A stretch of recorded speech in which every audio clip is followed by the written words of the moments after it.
Perak dan seterusnya. Saya rasa di talian kita ada Sahibul Samaha Tan Sri Dr. Harusani Zakaria yang juga Mufti Perak. Tan Sri? Ya. Assalamualaikum Tan Sri. Waalaikumsalam.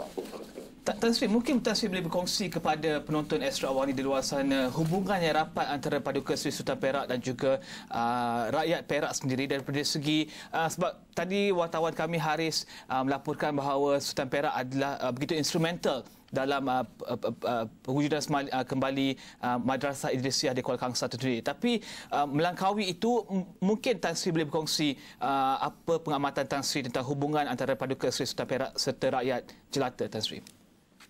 Ya, bismillahirrahmanirrahim. Alhamdulillah wassalatu wassalamu ala Rasulillah wa ala alihi wasallam. Inna lillahi wa inna ilaihi raji'un. Ya, saya telah dilantik menjadi mufti pada tahun 1985. Waktu untuk pertabalan Yang Maha Mulia Sultan Bilal Shah. Dan selama perhubungan saya dengan Sultan selama 30 tahun, saya rasakan cukup mesra sama sekali. Dia tidak pernah membantu apa yang saya kata atau nasihat yang saya berikan. Bahkan dia menerima apa yang saya nasihatkan. Dan yang keduanya, dia memang cukup sayang dengan rakyat. Baginda cukup sayang dengan rakyatnya.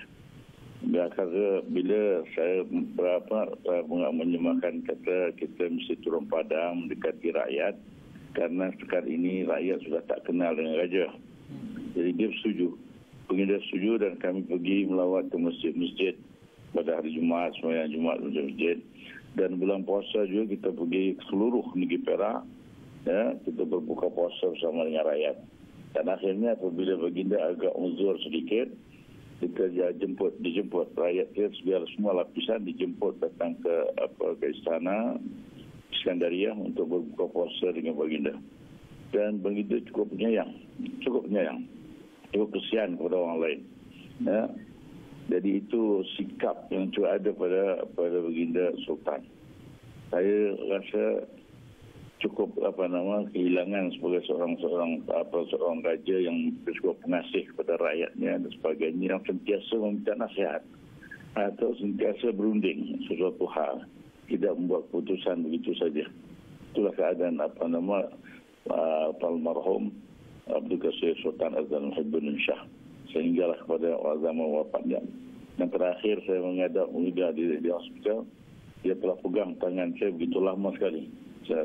Pegang begitu lama sekali dengan ingin cukup irat. Mana cukup gembira dengan kedatangan walaupun baginda tidak dapat bercakap pada waktu itu. Ya. Dan tentunya ketika kami mengadakan perbualan dan juga temu bual bersama dengan individu-individu dan juga institusi di serata Malaysia yang begitu rapat dengan baginda Tuanku Sultan, antara yang dikatakan adalah baginda Tuanku Sultan adalah seorang raja yang amat bijak. Dan adakah ini terlihat dalam perbualan dan juga dalam konsultasi antara Tan Sri dan juga baginda Sultan setiap kali baginda Sultan mendapatkan nasihat, dan juga bagaimanakah mungkin Tan Sri boleh ceritakan kebijaksanaan Sultan itu sendiri, Tan Sri? Ya, betul. Pasal apa bila kadang-kadang bila saya diminta beri nasihat atau saya cakap tentang satu hukum atau satu fatwa yang kami keluarkan, dia sebenarnya tidak pernah membantah. Cuma dia bertanya, kadang-kadang dia tak tahu kenapa. Begitu tanyalah kenapa jadi begini, kenapa hukumnya begini-begini, itu sajalah. Tapi bila saya nyatakan yang jelas, dia tidak pernah kata kenapa tak begini. Dia tak pernah kata begitu. Dia baginda itu begitu sekali bijaksana orangnya. Jadi dia tahu apa yang saya katakan itu sesuai dengan hukum syarak. Dia tidak pernah membantah. Itu saya cukup senang selama 30 tahun saya bersama dengan baginda. Saya cukup senang dengan baginda. Sewaktu baginda di London, saya berkursus di London dulu. Setiap hari saya dipanggil makan bersama baginda pada waktu tengah hari. Jadi saya dengan keluarga setiap hari ada di sana makan bersama-sama. Baginda cukup menjaga maslahat dan sebagainya. Tan Sri, apa agaknya yang dibualkan sewaktu sewaktu santapan itu? Mungkin Tan Sri boleh kongsi dengan kami? Ya, selalu mengatakan itu kita selalu bual keadaan semasa. Kita bual kenang keadaan semasa, kita tanya macam-macam hal yang berlaku, yang kita bincangkan bersama lah masa perbualan tu. Dia kadang-kadang minta pandangan kepada saya, dia kadang-kadang ataupun pakai dia saya memberikan pandangan, dia angguk dan seronok sekali. Dan kepribadian dan juga kepimpinan Baginda Tuanku Sultan turut dapat dilihat dalam putera dan juga puteri Baginda Tuanku Sultan, dan juga melihat kepada keluarga Baginda Tuanku Sultan sendiri, kerabat dia Raja Perak. Ini tentu dapat dicerminkan ataupun mencerminkan kepribadian Baginda Tuanku Sultan sendiri, kan? Itu anak-anak Baginda, putera-puteri Baginda, tidak ada seorang pun yang merasa sombong atau bangga dengan orang. Bahkan cukup mesra dengan orang semua. Ya, dia boleh bertegur dengan siapa saja dan boleh salam dengan siapa saja. Itu tidak kebesaran. Itu mana cara pendidikan yang diberikan kepada anak-anak cukup sempurna dari segi itu. Saya melihat. Dan tentunya Tan Sri ada berpeluang mengikuti Baginda Tuanku Sultan mencemaduli melawat kawasan-kawasan di sekitar Perak. Dan apakah reaksi yang diberikan rakyat jelata ketika bertemu dengan Baginda Tuanku Sultan? Saya melihat sambutan rakyat jelata cukup hebat.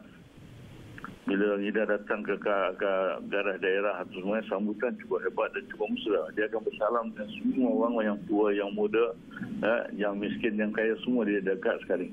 Dan dia bertanya khabar. Saya tengok cukup mesra orang-orang menyambut kedatangan dia. Itu yang saya lihat. Dan mungkin terakhir sekali Tan Sri, legasi yang ditinggalkan oleh Baginda Tuanku Sultan, kami mendapati ada individu menyatakan bahawa legasinya adalah dari segi sukan hoki, daripada bidang guaman dan juga undang-undang. Tapi bagi Tan Sri sendiri, sebagai seorang mufti Perak, mungkin Tan Sri ada legasi yang Tan Sri fikirkan lebih besar yang ditinggalkan oleh Baginda Tuanku Sultan Perak ketika ini, Tan Sri. Yang pertama sekali kita lihat dari segi pendidikan. Jadi kerana dia lah, maka madrasah Idrisiah itu kembali semula bangun. Kalau tidak, masa itu dah diatur dan naik balik. Dia dia menghidupkan balik madrasah Idrisiah dengan melantik pegawai dan pentadbir yang cukup sempurna. Begitu juga dengan sebab pada kepentingan pada agama, dia telah Baginda telah setuju menubuhkan Kolej Islam Perak, yang sekarang wujud sebagai College University Islam Perak. Dan bila saya memberitahu kepada Tuanku Sultan mengenai kedudukan anak-anak Melayu, anak-anak Perak di Azhar Universiti, Baginda telah pergi melawat dengan secara tidak rasmi. Terus pergi ke sana, pergi melihat dan berjumpa dengan student. Kemudian mengarahkan kami supaya memberikan bantuan daripada zakat fitrah kepada tiap-tiap penuntut di sana. Itu saya melihat keprihatinan Baginda dari segi keilmuannya. Dan tentunya kehilangan Baginda Tuanku Sultan dapat dirasai oleh seluruh warga Perak ketika ini, Tan Sri, ya? Saya melihat tadi yang datang pun kebanyakannya menunjukkan khidmat. Baiklah. Okey. Terima kasih Tan Sri.